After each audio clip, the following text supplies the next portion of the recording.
The second inaugural address did, in my take on it, was that it had more of a vibe of a State of the Union address than an inaugural address, I think in part because it was indoors. And that made it sort of feel like he was addressing a joint session of Congress, even though he wasn't, even though this was an inaugural address. President Trump spoke in his sort of trademark low monotone, gave his list of grievances. Among his grievances this time was an assertion that there was not even a token effort made to fight the Los Angeles fires, which was a very unusual assertion. If this inaugural address is remembered, I think, as a signal of what's to come, it may be the part where he said, "We're taking it back," when talking about the Panama Canal. He pledged to be a president of peace and to not start any new wars, but did also pledge to forcibly take another country's territory. While President Trump was speaking, a relatively large group of Proud Boys, the pro-Trump armed paramilitary group, marched in full colors and their trademark black and gold in downtown Washington to the Capital One Arena. Just before the inaugural address, just before the swearing in, outgoing President Biden issued pardons to members of his family, noting that while they had done nothing wrong, he believed the threats and promises of politicized persecution of people who the new president has decided are his enemies warranted what President Biden would have otherwise never considered doing. Nicole? Let me do three things. I mean, we lost Cecile Richards today. She lost her battle with an aggressive form of cancer. And this statement came out as I was starting to sort of take notes on the speech. Her family quoted her and said, if you'd like to celebrate Cecile today, we invite you to put on some New Orleans jazz, gather with friends and family over a good meal, and remember something she said a lot over the last year. It's not hard to imagine future generations one day asking, quote, when there was so much at stake for our country, what did you do? The only acceptable answer is everything we could. If that moves you in any way, we now know where help might be needed. Trump had the most detailed policy announcements on the border. I'm actually going to quote one more person here. Katie Rogers of the New York Times tweeted this as that section ticked through, quote, as Trump disparages migrants as criminals and outlines his plans, there are not millions and millions of criminal aliens, as he claims today. A largely white crowd is applauding in the rotunda. So these are the specifics and the atmospherics as outlined by the New York Times in the room. Trump's actions today include declaring a national emergency at the southern border.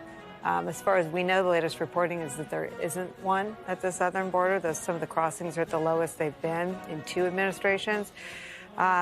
He announced that troops will be sent to the southern border and a designation of cartels as, quote, foreign terrorists. He also invoked the Alien Enemies Act and said it'll be used to target gangs. The swirl of activity today is the point. The specific policies that we can focus on and drill down on, again, one way to respond to what was really an Earth 2 address, described the country as a catastrophic disaster, a hellscape.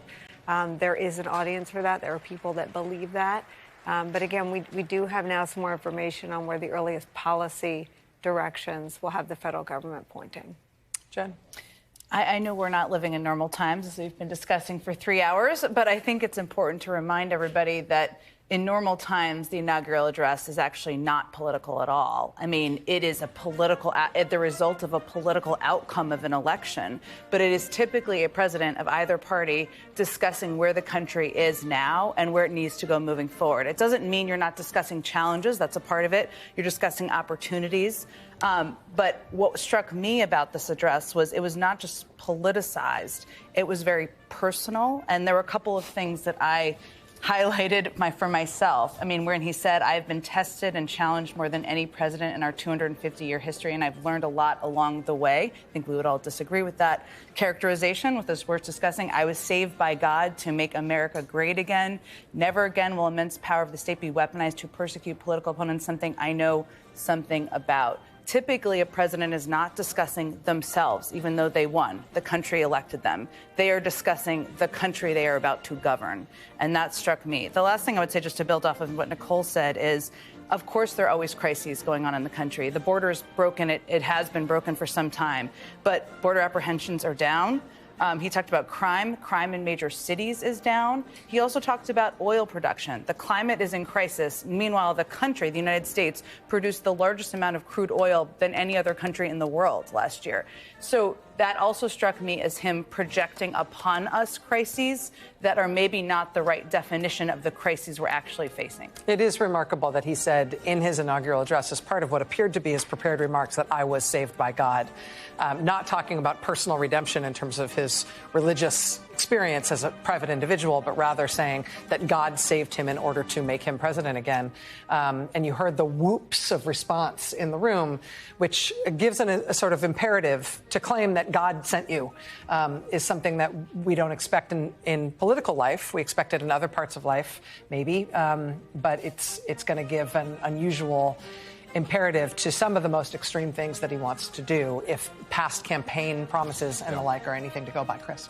Yeah, the point that Jem was just making there. I mean, I remember being on that stage right next to President Barack Obama during that very, very cold morning. And the two inaugurations of Barack Obama and Joe Biden happened at moments of palpable, ubiquitous and severe crisis. The worst financial crisis since the Great Depression, the worst pandemic in 100 years. I mean, thousands of Americans dying by the day. America not knowing whether the entire economic system and foundation was going to erode beneath them.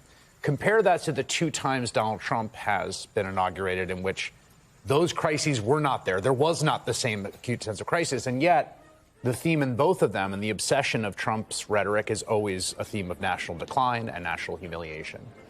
And there's something strange about hearing it the second time. Of course, the first one was the American carnage. It's a little like a cult leader who keeps predicting different days for the end of the world. Mm-hmm. Because it's kind of like, okay, the first time you did this, we've had all these corrupt, terrible elites, and they've taken, I'm here as your retribution, I'm going to make America great again. And then it's like, well, you tried that once. I mean, the degree to which the first term has been just completely taken away from everyone's memory, how he kind of ran as a person who never actually held office before in this campaign, and to hear a very similar thematic speech that promises just around the corner, on the other side, that's when the next end of the world comes. That's when the next time we are bathed in holy light. That's the next time when everything turns around permanently for the United States. When we heard exactly that on January 2017 and he had a run at it, there is something very strange about hearing that kind of vision and prediction a second time, like the cult leader taking a mulligan and telling you paradise is around the corner again. Democratic Senate Leader Chuck Schumer winning the Headwear Fashion Alert prize thus far of the day in his Smurf cap. Lawrence. So in Donald Trump's lifetime, the inaugural address has gone from a president saying, ask not what your country can do for you, ask what you can do for your country, to drill, baby, drill. And it was Donald Trump who supplied the second one. I want to do two quick fact checks on this and then to a larger point. Well, one thing, we will send astronauts to Mars. That's not going to happen during Donald Trump's lifetime, so don't expect it during his 4 years. He said we will tariff and tax other countries. If any country in the world could tax another country, that country would do it, and the people living in that country would pay no taxes. There is no such thing as taxing other countries. He will use tariffs, and tariffs do equate to taxes, and that tax will be paid only by us, by Americans. And then on the LA fires, he referred to his billionaire friends in the room and said, some of them with Los Angeles homes, he said, they don't have a home any longer. That is a lie, and it is not common for presidents to tell lies in an inaugural address. In fact, I've never heard one other than in a Trump inaugural address. Jeff Bezos' house in Los Angeles was never threatened for a single moment by that fire. The most important thing, though, was at the very beginning of his speech, because the substance of a Trump speech is always the same. This was a rally. And he began the speech the way these speeches always begin, by addressing directly the former presidents in the room. He said, President Bush, President Clinton, President Obama, President Biden. Donald Trump is the only former president who has never attended that moment so that he could have been addressed 4 years ago as a former president. And so we have returned to normalcy in that recitation, and the normalcy was presented by Donald Trump, who was in the process highlighting his own violation of that protocol, that responsibility, and that duty as an outgoing president to welcome in the incoming president.